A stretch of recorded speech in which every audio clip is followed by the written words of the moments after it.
నమః పార్వతీపతయే హర హర మహాదేవ.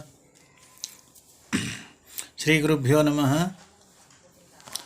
అందరికీ నమస్కారములు. భోగి, సంక్రాంతి, కనుమ, ముక్కనుమ ప్రయుక్త శుభాకాంక్షలు. అందరికీ శుభాకాంక్షలు. ఓం తత్సత్. ఓం. సంక్రాంతి అంటే మనం ఉండే స్థితిని కంటే గొప్ప స్థితిని పొందటం.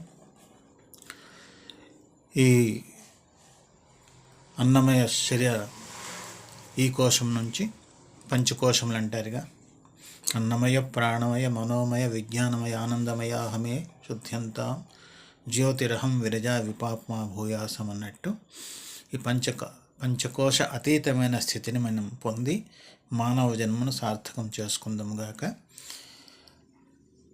అందరికీ వందనమందారాలు. నమః పార్వతీపతయే హర హర మహాదేవ. శంభో శంకర శంభో.